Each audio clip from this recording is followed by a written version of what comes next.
If you've been riding long enough, you know this feeling. The moment when something important shifts. Before the headlines catch up. That's where we are right now. Indians' 2026 plans aren't loud, and they're not flashy. But they're creating pressure that Harley-Davidson hasn't faced in decades. Today, we're talking about why Indians' next move could permanently change the balance of power. And what that means for anyone riding, buying, or holding a Harley right now. Stick with me to the end, because it means a lot for your money, your resale, and the next bike you choose to live with. The signal that changed the conversation. It started with small changes that only certain people notice. Dealer ordering patterns shifted. Supplier timelines adjusted. Inventory conversations became shorter and more guarded. Nothing dramatic, nothing loud, but experienced people recognized the tone immediately. When confidence is strong, nobody whispers. When direction changes, volume drops first. Across multiple regions, long-standing relationships began behaving differently. Some dealers stopped committing early. Others asked questions they had not asked in years. A few suppliers quietly rebalanced expectations, not outwardly, but internally. These were not panic moves. They were positioning moves. The kind that happen before the public story is written, before anyone agrees on what the story even is. What made this moment unsettling was not the size of the shift, it was the consistency. Signals arrived from different corners at roughly the same time. No memo explained it, no announcement framed it. But the message was clear enough to those paying attention. Something had changed direction, and it was not accidental. The most telling detail was what did not happen. There was no immediate correction, no reassurance tour, no firm hand reasserting control. Silence filled the gap. And silence, in this business, is rarely neutral. Silence usually means alignment has already occurred elsewhere. Signals do not appear without intent. They appear when decisions are already in motion.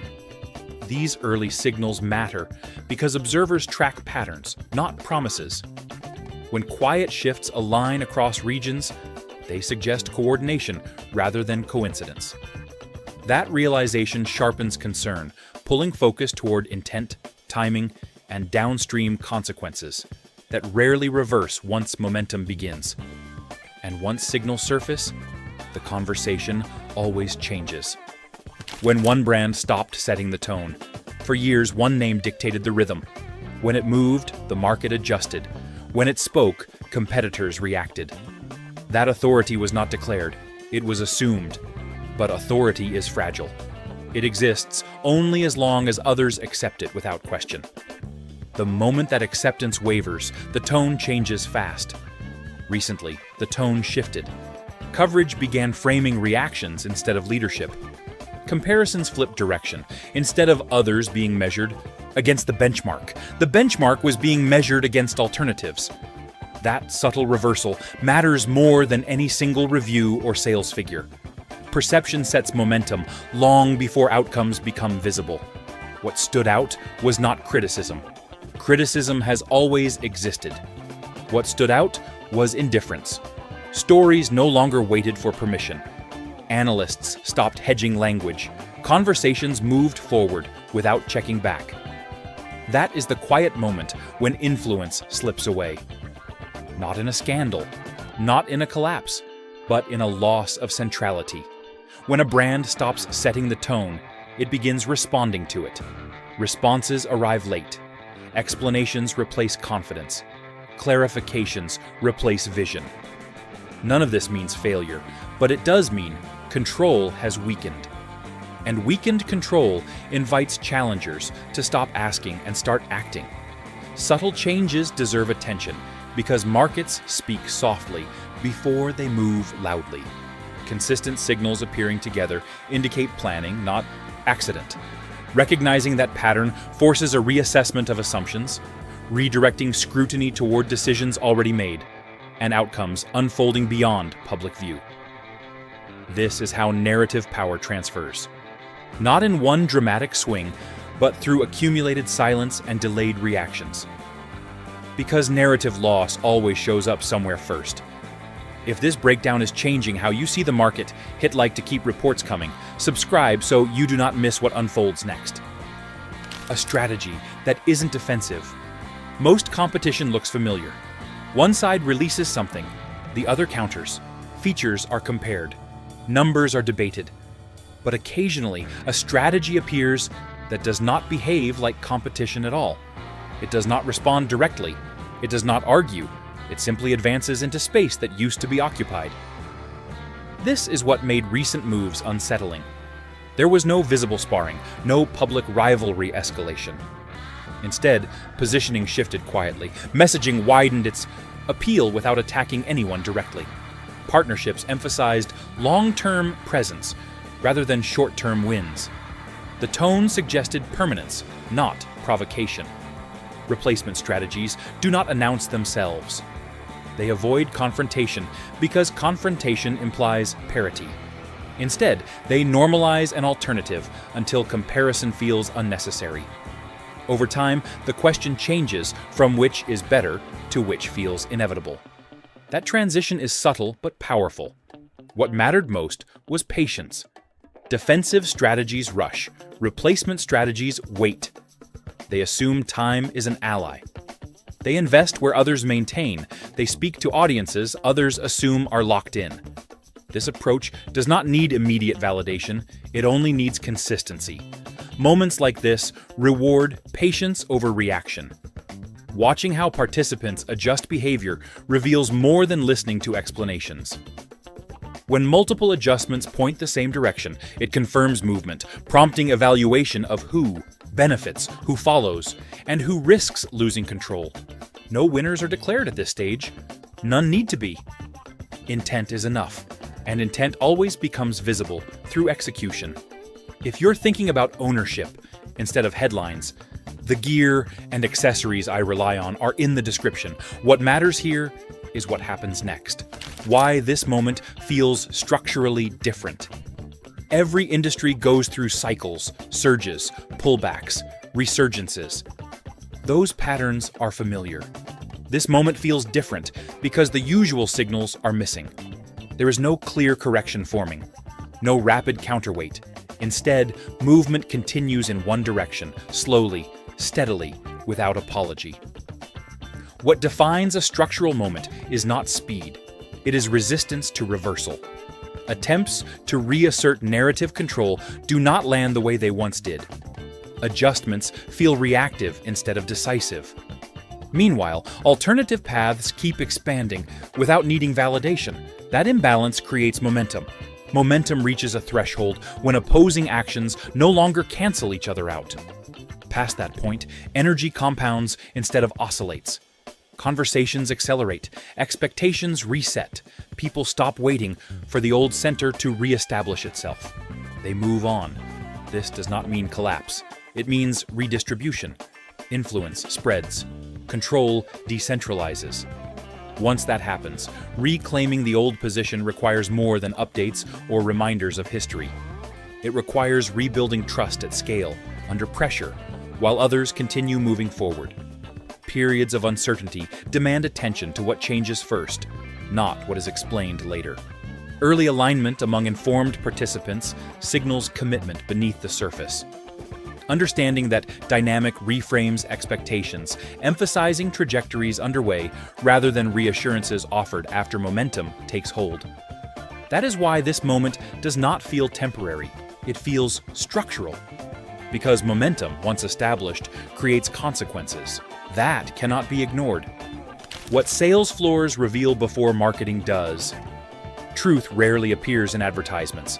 It shows up first on the sales floor, in body language, timing, and hesitation. Conversations last longer. Questions change. Buyers linger, then leave, then return with sharper demands. Sales staff adjust their tone. None of this is tracked in press releases, but it defines reality faster than any campaign. Recent floor patterns show a noticeable shift. Buyers are less willing to commit early. They ask about long-term ownership, not just monthly numbers. They compare alternatives without embarrassment. This is not disloyalty, it is calculation. When confidence is high, decisions are fast. When uncertainty creeps in, scrutiny follows. What matters is consistency. These behaviors are not isolated to one region or one season. They appear across multiple markets, quietly, steadily. Sales managers notice it in close rates. Inventory moves differently. Units sit just a little longer. Incentives become conversational instead of exceptional. Marketing always lags behind behavior. It reacts after patterns harden. By the time messaging shifts, buyers have already adjusted expectations. That gap between behavior and branding is where reality lives. Attention belongs on alignment, not announcements. When different actors respond similarly without coordination, it suggests shared understanding.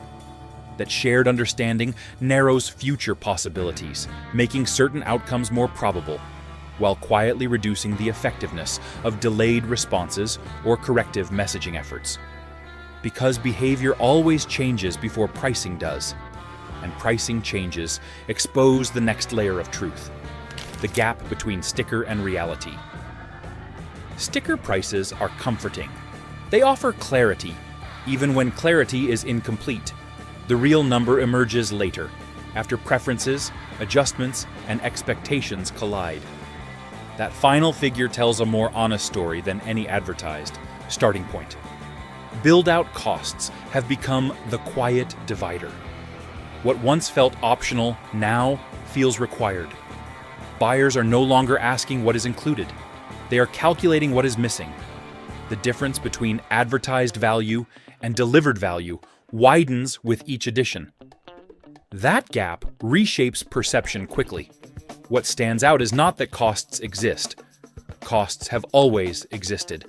What stands out is how expected those costs have become.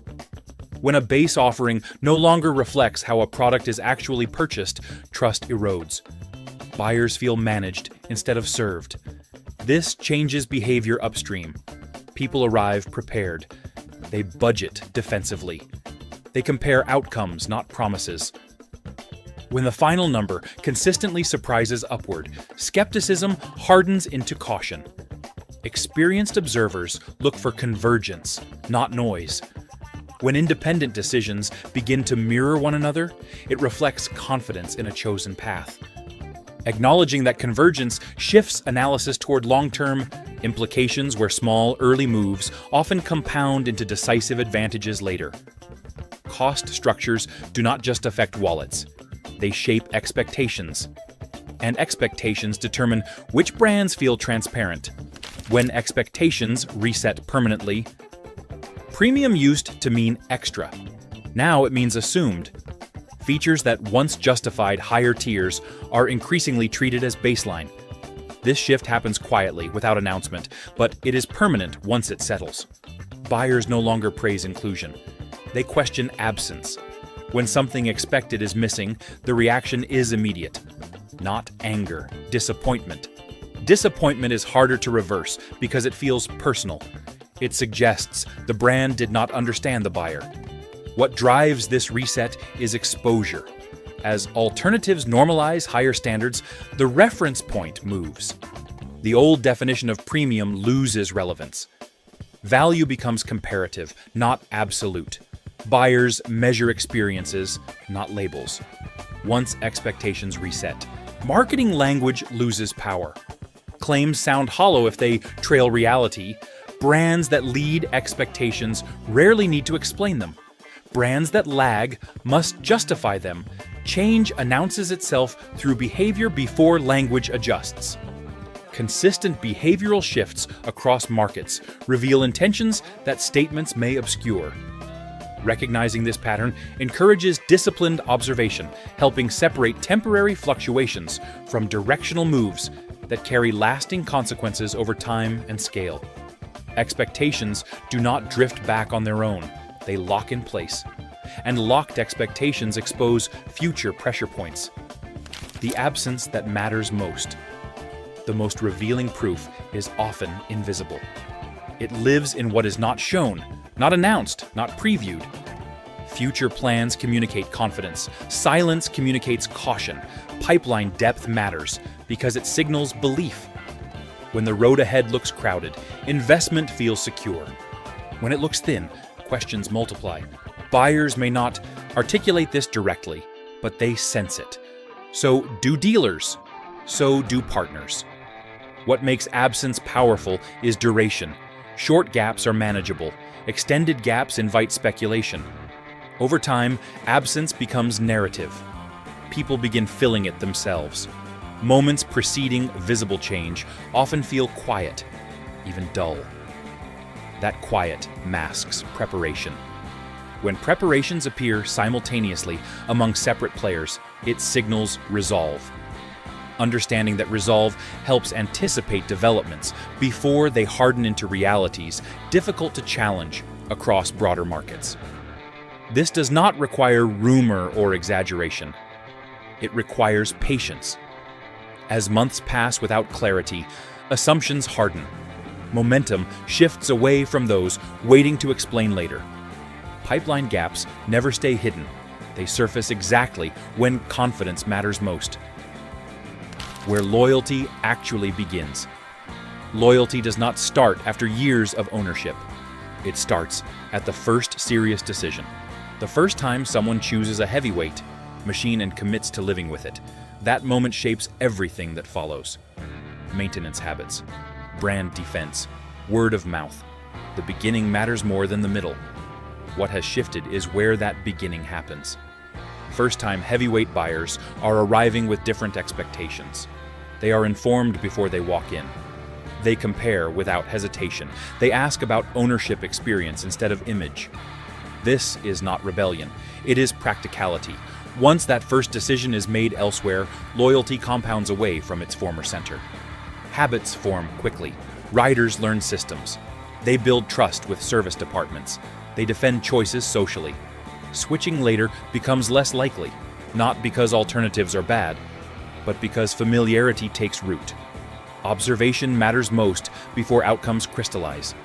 Tracking early adjustments provides insight unavailable later. When those adjustments align across regions, they reduce uncertainty about direction, encouraging deeper examination of strategic choices, shaping the road ahead over coming years and markets globally. This is how long-term loyalty is seeded. Quietly, early, without drama. Brands that miss this window rarely recover it later through messaging alone. Loyalty only holds if it converts at the start. And when it does not, the fallout travels forward. When identity stops closing deals. Identity has always carried weight. Pride fills gaps where logic hesitates. For decades, that pride shortened conversations and settled decisions. But identity only works when it delivers outcomes that match expectations.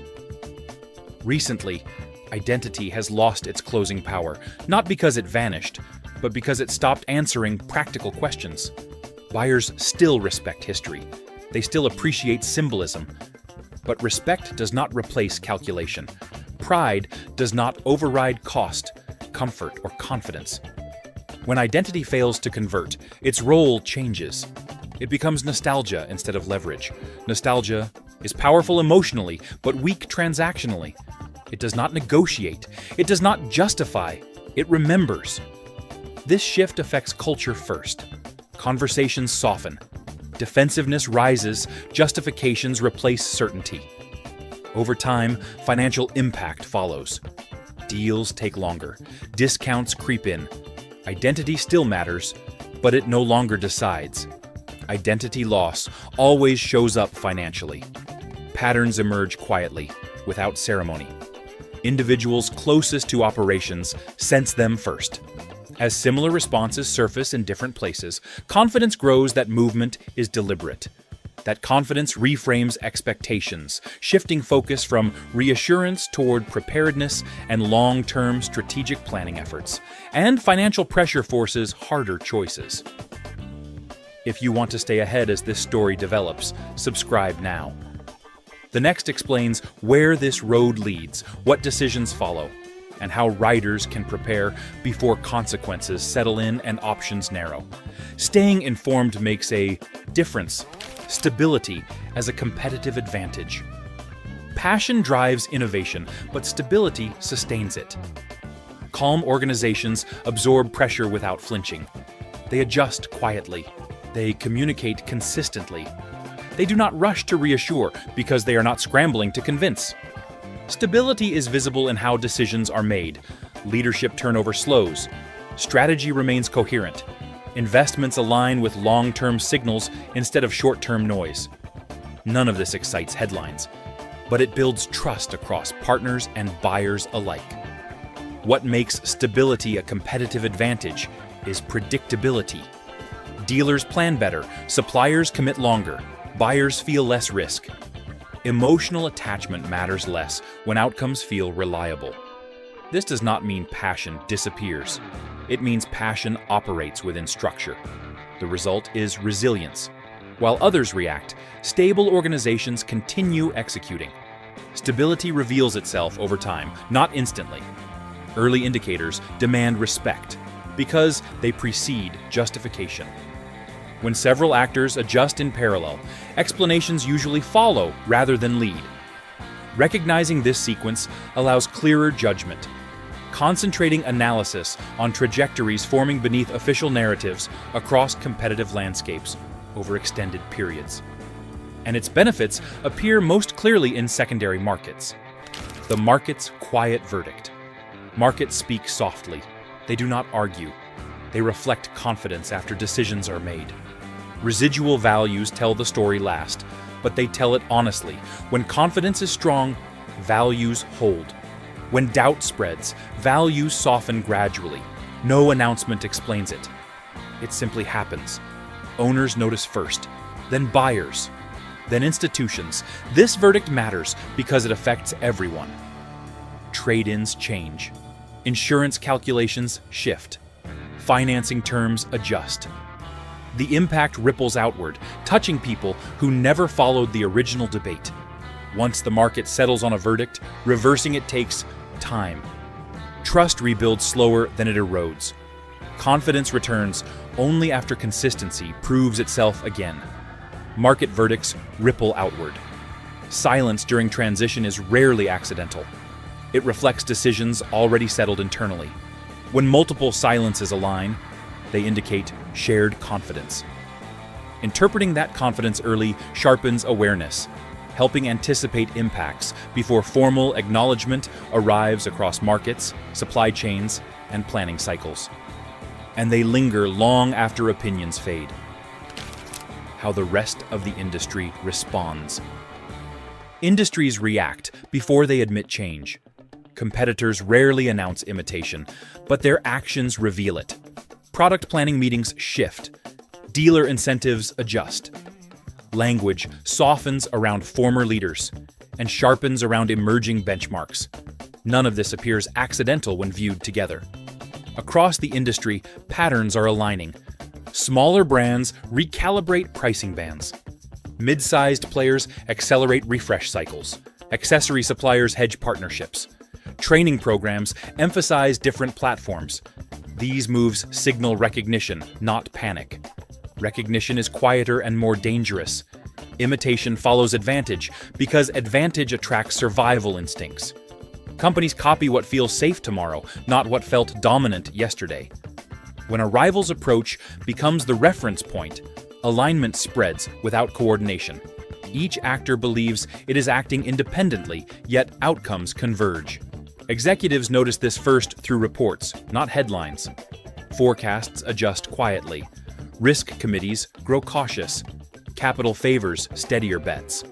Over time, alignment becomes expectation, and expectation becomes policy, shaping decisions long after the original trigger fades from memory because momentum rewards conformity over extended market cycles without resistance forming. Attention shifts when consistency replaces coincidence. Separate choices, converging signal underlying agreement. That agreement changes risk calculations, making certain paths feel safer. Observers who recognize this early gain perspective, others miss until outcomes become unavoidable across industries, markets, and cycles worldwide. By then, alignment hardens into expectation. Alternatives fade, and decisions feel predetermined. Early recognition does not guarantee control, but it allows preparation before momentum locks direction and limits response.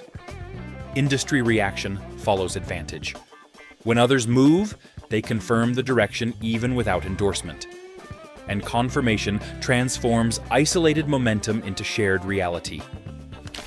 Structural pressure and survivability. Pressure exposes structure. When margins tighten, survival depends on how systems respond, not slogans. Durable operations flex without breaking. Fragile ones compensate with urgency and noise. Manufacturing resilience is built long before stress arrives. It shows in supplier depth, process redundancy, and cost discipline. When inputs fluctuate, resilient systems absorb shock. Output remains steady. Commitments hold. Confidence persists. What separates durability from fragility is optionality. The ability to slow one area without stalling the whole. The ability to invest selectively instead of broadly. These traits are invisible during expansion and decisive during contraction. As pressure increases, differences compound, lead times diverge, quality variance widens, warranty exposure shifts. Resilient builders protect trust while others negotiate exceptions. The gap becomes measurable. Capital allocation responds quickly to these signals. Financing terms adjust. Expansion pauses. Hiring slows. Decisions prioritize continuity over ambition. Over time, resilient structures earn flexibility, while fragile ones trade future options for short-term relief, locking paths that limit recovery later as divergence compounds during prolonged slowdowns across multiple regions simultaneously once locked. Reversals demand disproportionate effort, and confidence rarely returns on schedule without consistent execution under scrutiny from partners and customers everywhere now. Transitions reveal themselves through repetition of small acts. When similar adjustments repeat independently, they form a pattern. Patterns carry more truth than statements. Recognizing them early encourages disciplined thinking instead of reactive conclusions during uncertain market phases over extended timeframes. Structural pressure reveals survivability, and survivability determines who remains relevant. Why global weight now matters. Global presence changes risk math. When demand spans borders, errors dilute instead of concentrate. International positioning provides insulation that domestic loyalty cannot. Markets differ in timing and tolerance. Downturns arrive unevenly. Regulatory pressure varies by region and cycle. Currency shifts can offset local softness or amplify strength elsewhere. A broad footprint smooths volatility, allowing adjustments without dramatic reversals. When one market slows, another often stabilizes results. That balance protects planning, investment, and confidence. Over time, diversified exposure reduces shock, absorbs mistakes, and preserves flexibility. It allows organizations to learn, adapt, and recover gradually, rather than react abruptly under concentrated pressure when conditions tighten unexpectedly. What global weight protects is learning. Mistakes become manageable when scale absorbs them. Processes improve, offerings refine, confidence rebuilds gradually. This feedback loop favors organizations prepared to operate beyond a single narrative. Domestic focus amplifies swings. Success feels larger, but failure hits harder. Expectations tie tightly to one audience. When sentiment turns, there is nowhere else to lean. Long-term planning benefits most from this reach. Investment horizons extend. Product life cycles stabilize. Shocks become signals instead of crises. Over time, organizations with global weight dictate standards. Others must follow. Even within markets, they do not dominate directly, as influence compounds quietly through procurement, compliance, and distribution channels worldwide. As alignment spreads, deviations feel risky rather than innovative, and perception shapes decisions long after conditions improve. Because history shows scale forgives missteps faster than loyalty alone, especially during prolonged industry transitions, where patience and capital matter more than speed or noise. Before momentum becomes obvious, it feels subtle. That subtlety hides commitment. When commitments align among different players, they mark a turning point. Understanding that point clarifies why later reactions struggle to regain influence across competitive environments, industries, markets, cycles worldwide. Scale leads to control. Control reduces vulnerability, and reduced vulnerability extends influence. This was never just about motorcycles. Viewed together, these shifts point beyond products. The contest was never limited to machines or features. It centered on who guides expectations, absorbs risk, and defines the touring future. Control operates quietly. It appears in standards, availability, and confidence. When riders plan long trips, when dealers commit floor space, when partners invest capacity, control is present. It does not require permission. Looking back, shifts appear obvious. In the moment, they are quiet. Paying attention early requires restraint, patience, and discipline. When early movement aligns broadly, it deserves serious consideration because reversal becomes increasingly difficult once confidence consolidates. That consolidation spreads across markets, partners, institutions, and planning cycles. Over time, momentum hardens into structure. Gradually, options narrow. What once felt flexible becomes fixed. By the time awareness becomes common, influence has already shifted, and recovery demands far greater effort than prevention ever required. Industry cycles will continue, but leadership now depends on architecture, not memory. Adaptation favors those prepared to invest steadily, listen broadly, and act early. Others may endure, but endurance differs from direction. That distinction defines the touring future more than any announcement. It shapes trust, investment, and the willingness to commit long-term. Once recognized, this pattern becomes difficult to unsee. Realization settles in quietly, without celebration or blame. It simply reframes expectations going forward, for riders, dealers, and builders alike. The road continues, but control matters more than ever, especially as conditions tighten again soon. Looking back, shifts appear obvious. In the moment, they are quiet. Paying attention early requires restraint. When early movement aligns broadly, it deserves consideration, because reversal becomes increasingly difficult once confidence consolidates across markets, partners, institutions, over time, gradually everywhere. This was never just about motorcycles. It was about who carries the road forward. Markets don't flip overnight. They drift, then they settle. What we covered today isn't drama, it's direction. I want to hear what you're seeing where you live. Dealer floors, trade-in numbers, conversations with other riders. Drop it in the comments. If this helped cut through the noise, hit like. And if you value straight, no BS rider talk like this, subscribe so you don't miss what's coming next.